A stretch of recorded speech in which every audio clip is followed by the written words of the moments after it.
بسم اللہ الرحمن الرحیم بسم اللہ الرحمن الرحیم۔ السلام علیکم ورحمۃ اللہ وبرکاتہ۔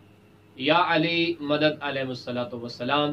میں ہوں سید ثقلین حیدر نقوی النجفی، سرزمین نجف اشرف سے۔ مومنین کرام، محرم سے پہلے ایک اہم بات جس کی طرف ہر مومن ہر مومنہ کی توجہ کا ہونا ضروری ہے، اور بالخصوص وہ مومنین کہ جن کے بچے ہیں وہ اس نقطے کی طرف ضرور متوجہ ہوں۔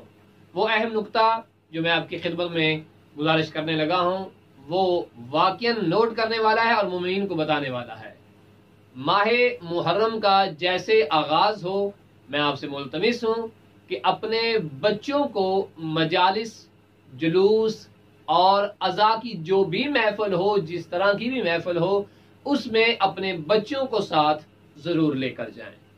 جب مجلس کے بعد آپ واپس پلٹیں گھر کی طرف، گاڑی میں یا گھر پہنچ کر اپنی بیٹی، بیٹا، بچہ اگر بول سکتا ہے تو اس سے اتنا ضرور پوچھا جائے کہ بیٹا آج مولانا صاحب نے کس موضوع پہ گفتگو کی، آپ کو آج کتنی بات سمجھ میں آئی، آج مولانا صاحب نے جو موضوع ہمارے ساتھ ڈسکس کیا، جو ہمیں بتایا، وہ کیا تھا۔ آج پوری مجلس کے اندر سب سے اہم بات، ویسے تو ساری مجلس ہی اہم ہوتی ہے، لیکن سب سے مین جو پوائنٹ تھا جو مولانا صاحب نے بیان کیا وہ کیا تھا۔ یہ روٹین آپ ہر روز جب مجلس سنیں، واپس پلٹیں گھر کی طرف، گھر بیٹھ کر یا گاڑی میں بچوں کے ساتھ اس موضوع کو ضرور شیئر کریں، ان سے ضرور سوالات پوچھیں، اور جب بچوں سے آپ سوالات پوچھیں گے پہلے دن، دوسرے دن بچہ اور زیادہ توجہ سے مجلس سنے گا۔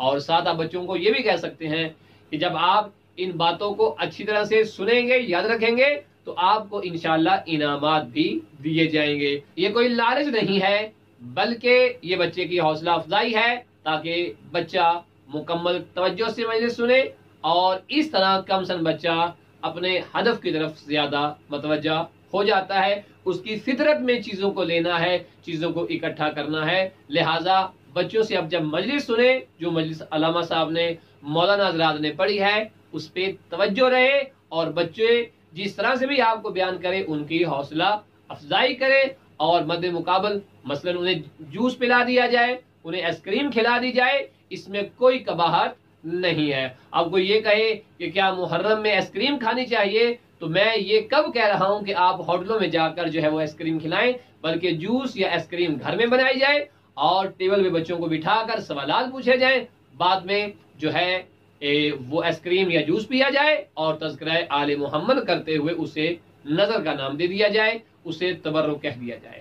تو اس بات پہ مکمل توجہ رہے، یہ ہماری نسلوں کی کامیابی کا سوال ہے، یہ ہمارے بچوں کے فیوچر کا سوال ہے۔ لہٰذا توجہ پوری رکھیے تاکہ آنے والا محرم ہمارے بچوں کے اندر مزید انقلابی سوچ، فکر پیدا کرنے کا موجب بنے۔ اپنا بہت سارا خیال رکھیے گا، اپنی دعاؤں میں ہمیں یاد رکھیے گا۔ وصلی اللہ علی محمد وآل محمد۔